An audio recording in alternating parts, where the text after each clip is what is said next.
और आइए अब आगे बढ़ते हैं। खबर बिहार से है, जहां बीजेपी और जेडीयू गठबंधन में फिर से गांठ दिख रही है और इस बार पटना के आरएसएस, पटना के जो एसएसपी हैं, उनका आरएसएस को लेकर जो एक बयान है, उसी को लेकर आमने सामने आ गए हैं सत्ताधारी पार्टियां।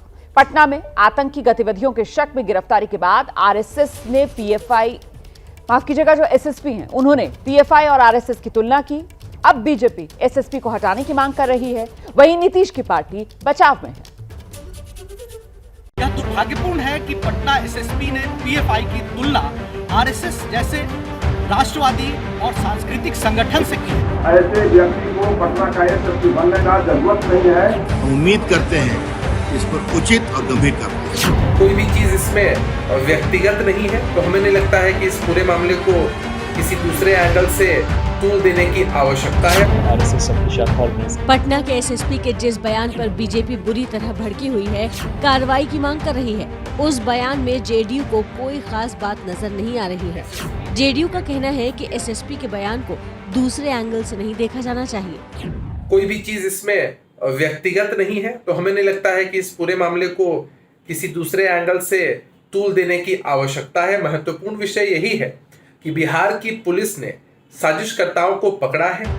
जेडीयू जिस बयान को तूल न देने की बात कर रही है, उस बयान को बिहार बीजेपी के नेता दुर्भाग्यपूर्ण बता रहे हैं। एसएसपी के खिलाफ कार्रवाई की मांग कर रहे हैं। यह बहुत ही दुर्भाग्यपूर्ण है, मैं इसका घोर निंदा करता हूँ। ऐसे व्यक्ति को पटना का एसएसपी बनने का जरूरत नहीं है। इस बीच नीतीश सरकार ने विवादित बयान को लेकर एसएसपी को नोटिस जारी कर दिया है। 48 घंटे में जवाब मांगा है, लेकिन बीजेपी जेडीयू के बीच शुरू हुई जुबानी लड़ाई ने सवाल खड़ा कर दिया है। सवाल ये कि क्या गठबंधन में सब कुछ ठीक ठाक नहीं चल रहा है। मांझी की पार्टी भी जनता दल के साथ खड़ी नजर आ रही है। पटना एसएसपी पर जिस तरीके से भारतीय जनता पार्टी के नेता लगातार आरोप लगा रहे हैं, वो कहीं से ठीक नहीं है।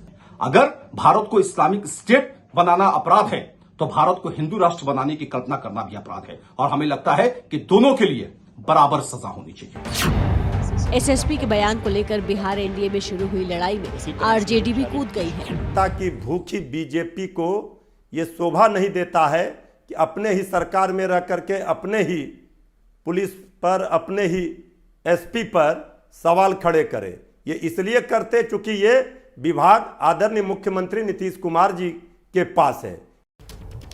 और देखिए, पटना में आतंकवाद के शक में गिरफ्तारी और उसके पीएफआई कनेक्शन, इसके अलावा देश में जनसंख्या और दूसरे मुद्दों पर विवाद को लेकर क्या सोचते हैं एआईएमआईएम के प्रमुख असदुद्दीन ओवैसी। एबीपी न्यूज के संपादक सुमित अवस्थी ने असदुद्दीन ओवैसी से एक्सक्लूसिव बातचीत की। देश में कई मुद्दे उबाल ले रहे हैं। मोहन भागवत ने भी जनसंख्या के मुद्दे पर टिप्पणी कर दी है। जानवरों के साथ तुलनात्मक तौर पर उन्होंने कुछ बात कही है, और भी तमाम मुद्दे। इन्हीं तमाम मुद्दों पर बात करने इस वक्त हमारे साथ एआईएमआईएम के मुखिया और लोकसभा के सांसद असदुद्दीन ओवैसी साहब जुड़ रहे हैं। ओवैसी साहब, स्वागत है आपका एबीपी न्यूज़ पर। पहला सवाल मैं यही पूछना चाहूँगा, पटना में 3 लोग गिरफ्तार हुए और 2047 तक हिंदुस्तान को इस्लामिक देश में कन्वर्ट करना चाहते थे, पीएफआई से जुड़े हुए हैं। इसको आप कैसे देखते हैं? ये कैसा घटनाक्रम है? भारत का कोई मजहब नहीं है, भारत का कोई रिलीजन नहीं है, ना भारत के संविधान का कोई रिलीजन है। हम सबको अपने अपने मजहब पर चलने की इजाजत है। अगर कोई ये कह रहा है कि हम वो एक रिलीजन को कर देंगे, तो भैया आप नहीं कर पाएंगे। बहुत आए बहुत चले गए। अगर ये लोग इस तरह की बात कर रहे हैं, तो वो तो कोर्ट में प्रूफ करना पड़ेगा वहां की बिहार की पुलिस को। मगर आप अगर कह रहे हैं तो आप ऐसे मेरा लोगों उस की पर मजम्मत रिएक्शन करते ये कि हैं। नहीं कर पाएंगे, ये हिमाकत है। बिल्कुल बिल्कुल, मैं तो कह रहा हूं ना कि भारत का कोई रिलीजन नहीं है, भारत का कोई रिलीजन नहीं है। नुपुर शर्मा का बदला लेने के लिए ऐसा किया जा रहा है। 2047 तक हिंदू को इस्लामिक देश बना देंगे, नरेंद्र मोदी प्रधानमंत्री को निशाना बनाया जा रहा है। ये तमाम चीजें अचानक क्यों होने लगी हैं? क्यों ये हिंदू मुसलमान में देश बढ़ता हुआ सा दिखाई दे रहा है? क्यों हम एक नहीं हो पा रहे हैं? देखिए रेडिकलाइजेशन अगर किसी में हो रहा है, तो रेडिकलाइजेशन लोकतंत्र के लिए बिल्कुल खराब है। चाहे वो रेडिकलाइजेशन मेजॉरिटी कम्युनिटी में हो या माइनॉरिटी कम्युनिटी में हो, रेडिकलाइजेशन की हम मुखालिफत करते आए हैं।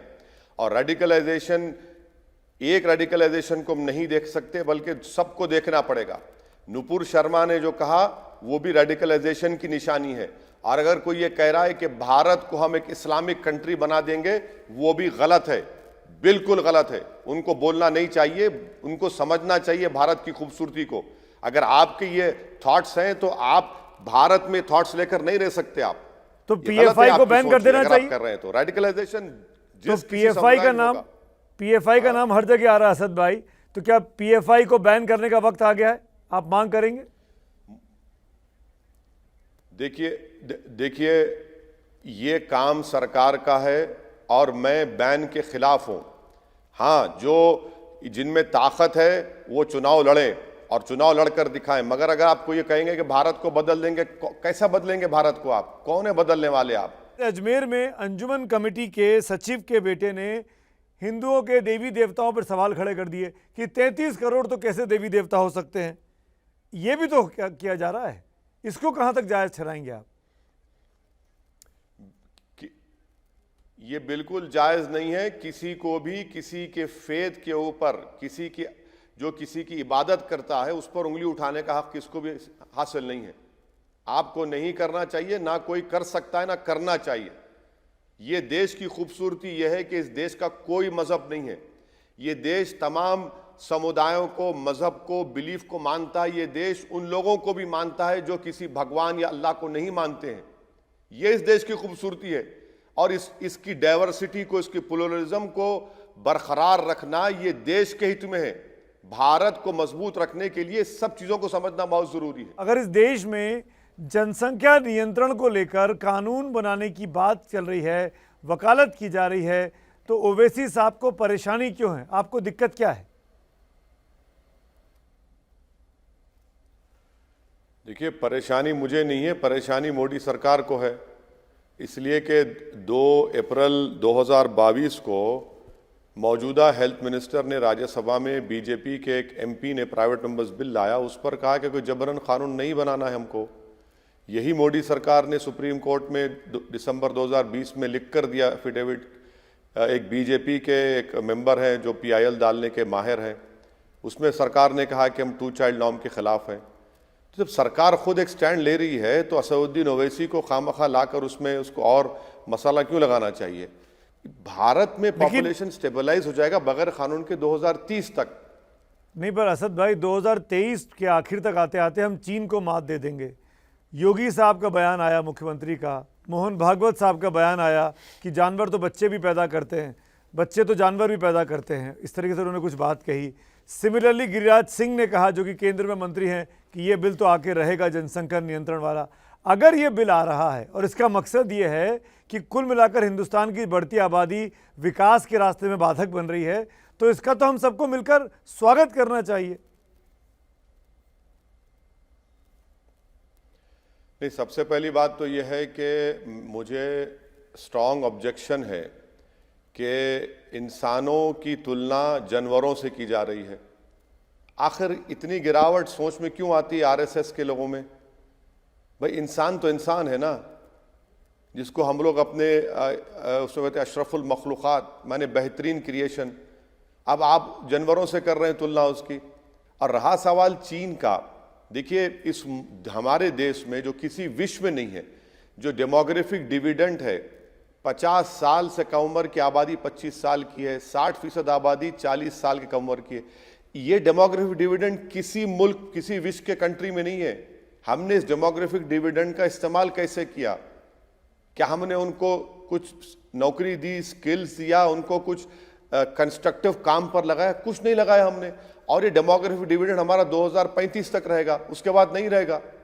पर अगर ये कानून आता है असद भाई, तो ये तो सब पे लागू होगा ना, मुसलमान हो, हिंदू हो, जैन हो, सिख हो, सब पे लागू होगा। और ये पूरे हिंदुस्तान की भलाई के पर्पस से लाया जा रहा है, जैसा कि सरकार बोल रही है। अगर कानून बनाएंगे तो इसका सबसे बड़ा नुकसान कैसे होगा बताता हूं मैं आपको। हमारे देश में एक फैसिनेशन है कि बेटा पैदा होना, बेटा पैदा होना, तो फीमेल फिटिसाइड ज्यादा हो जाएगा, इन्फेंटिसाइड बढ़ जाएगा। और ये बताइए कि फिर जो सेक्स रेशियो है सुमित साहब, 1000 बच्चों पर कितने बच्चियां पैदा हो रही हैं? और उसमें सबसे अच्छा मुसलमानों का क्यों है? तो ये चीजें कानून बनाने से, आप देखिए चीन की एग्जांपल दे रहा हूं, चीन परेशान है आज, इसीलिए चीन को अपने कानून में तरमीम करना पड़ रहा है, अमेंडमेंट करना पड़ रहा है।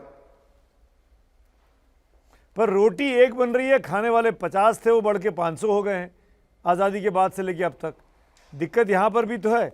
अगर आज ये नियम कानून बनता है तो मुझे ऐसा क्यों लग रहा है कि असदुद्दीन ओवैसी संसद में इस बिल का विरोध करेंगे और मोमेंटम खड़ा करेंगे इस बिल का विरोध करने के लिए। एम आई राइट? क्या आप ये कह रहे हैं कि रोटी नहीं है? रोटी है देश में, क्यों नहीं है? रोजगार सरकार क्यों क्रिएट नहीं करती? अच्छा एक एग्जांपल दो रोजगार की भाई, एक 60 लाख नौकरियां, सुनिए सर, 60 लाख नौकरियां केंद्र सरकार में, 8 साल के बाद प्रधानमंत्री कहते हैं कि मैं 2024 तक 10 लाख दूंगा। अरे भाई पूरे 60 लाख भर दीजिए ना, आप क्यों नहीं भरना चाहते आप? असद भाई 22 करोड़ लोग रोज भूखा सोते हैं, 10 करोड़ के लोगों के पास नौकरियां नहीं है, ये आंकड़े हैं सरकारी। अगर आप बगैर सिस्टम को तैयार करे जीएसटी इंपोज कर देते हैं, आज डॉलर जो है 80 रुपये हो चुका है, तो इसका जिम्मेदार पॉपुलेशन है क्या? जीडीपी नहीं बढ़ रहा है हमारा। कोविड में हमारे लाखों 50 लाख लोग भारत में मर गए क्योंकि मोदी सरकार ने 2020 ये 8 साल की दिक्कत है। वैक्सीन का ये तो बीते 70 साल की भी दिक्कत है ना पॉपुलेशन। तो इसके लिए मोदी सरकार अकेले जिम्मेदार थोड़ी है। देखिए पर हमारे दो का नारा तो इंदिरा गांधी के वक्त में दिया गया, 8 साल और उस पर इंप्लीमेंट करने में क्या दिक्कत है? तो भाई आप 8 साल से आप सरकार में हैं, आप उनसे नहीं पूछेंगे सुमित साहब कि सरकार ने क्या किया बताइए 8 साल में? आप इस बात को समझिए सुमित साहब कि एक यंग वर्किंग पॉपुलेशन आपके पास है जो पूरी दुनिया में किसी के पास नहीं है। अमेरिका और यूरोप में उनका पॉपुलेशन, जापान में बूढ़ा हो चुका है। हमारे पास वो एडवांटेज है, हम उसका इस्तेमाल नहीं करना चाह रहे हैं और पॉपुलेशन को आप ब्लेम कर रहे हैं। तो ये बीजेपी के नेता ऐसा क्यों बोल रहे हैं? क्या बीजेपी के नेताओं को यंग इंडिया नहीं चाहिए? क्या बीजेपी के लोगों को यंग इंडिया के वोट्स नहीं चाहिए? यकीनन उनको नहीं चाहिए, मगर बीजेपी इसलिए कह रही है क्योंकि वो मुसलमानों से एक नफरत पैदा करना चाहते हैं। मुसलमानों का वजूद वो बताते हैं कि उनका एग्जिस्टेंस देश के लिए खतरा है, हलाल गोश्त खतरा है, हिजाब खतरा है।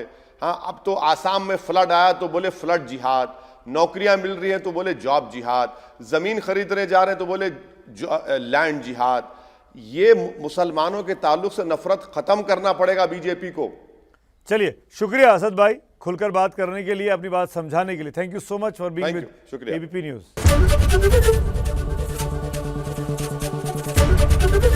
एबीपी न्यूज आपको रखे आगे।